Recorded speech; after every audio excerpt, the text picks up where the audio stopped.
I've always loved the movies.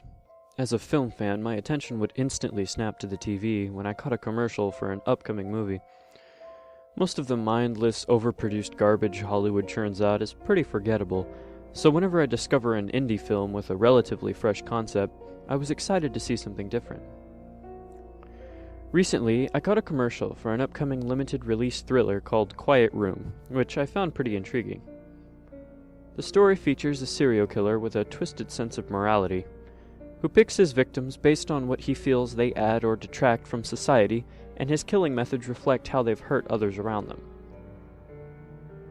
I've only seen 2 different TV spots for this movie. Both were pretty similar, with just slightly different narration and video. However, one night while watching SportsCenter, I saw a new TV spot for Quiet Room that I'd never seen before, and I found it to be absolutely chilling. It opened with the title in white text on a black background, which it displayed for about 5 seconds. That led to a second screen of similar text which simply said, "I'm coming," centered on the screen. The text was accompanied by the sound of several people quietly sobbing. Upon looking closer, I could make out about 6 dark silhouettes of people in the background. There were no film clips in this spot, nor was there a "coming soon to theaters" message. I found this to be pretty unsettling, but it was probably just a viral marketing tactic, so I watched some cartoons to settle my mind so I could get to sleep.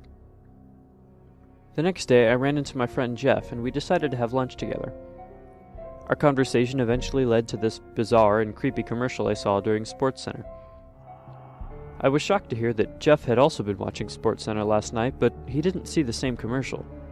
Instead, he saw one of the original TV spots.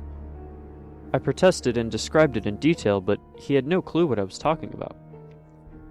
Naturally, this left me a little rattled regarding what I saw, but a few days elapsed and I found myself settling back into my normal routine, which included my daily SportsCenter fix. The disturbing commercial had nearly escaped my mind before I saw it again. It seemed the same as before, however, everything seemed to be intensified. The wailing was louder and the dark figures were easily recognizable this time. After collecting my thoughts for a few moments, I quickly called Jeff to ask if he had seen it this time, but again he replied no and hung up, probably thinking it was just a prank. My mind started to lose focus, and I began to doubt what I saw and heard. I went to the kitchen and made myself a snack, watched some more cartoons in the living room to help ease my mind, which didn't really help this time, and decided it was time to try to get some sleep. I made my way to my bedroom, and I was strangely able to find sleep quite easily. In the middle of the night, I woke from my deep sleep. I swore I could hear something odd, but I couldn't make it out. The unsettling thoughts of Quiet Room came rushing back into my brain, instantly putting me on edge. I settled down and tried to pinpoint the noise, thinking it was all in my head. It seemed to be the sound of the intense wailing, exactly as I had heard it through the TV. Intense panic set in as I pulled the blanket over my head in an attempt to muffle the noise, but it only grew louder. The sadness of these beings saturated my mind. As I tried to block out these horrible voices, I noticed a shadow pass across my blanket, but I was too afraid to pull back the sheets to see if it was just a bird flying by my window or actually something sinister lurking within my room. Suddenly, I felt something cold touch my toes from beneath the blanket, and I curled up into the fetal position in my bed, trembling with fear. A few moments passed before the blanket was ripped out of my grasp, and I could see what had entered my room. The image of a thick, black figure stood at the side of my bed. There were no ears, nose, or eyes on its head. A wide, grinning mouth was its only defining feature. The urge to scream filled my mind, but nothing escaped my mouth. The creature seemed to soak up the terror I had become saturated with before it cocked its head gently to the side and thrust a sharp, piercing claw into my chest. I managed to catch one last glimpse of the creature standing over me, as if utterly satisfied, before everything went silent and black.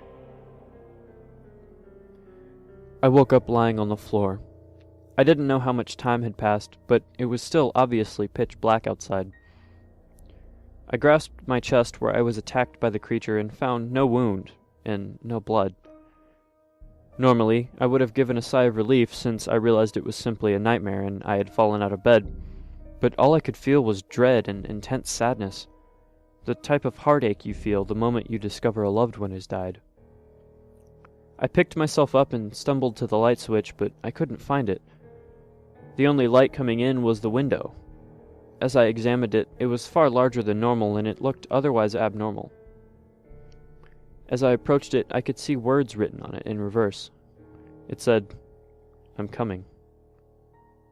Terror filled my mind as I realized what had happened. As my eyes adjusted to the dark, I turned around to see 6 dark figures circled around me, crying intensely. The sense of sadness I initially felt increased exponentially, and I too began to cry uncontrollably. The light from the window was the only comfort in this horrible place, so I made my way towards it so I could look out. The only thing I could see was my friend Jeff, sitting on his couch, watching us.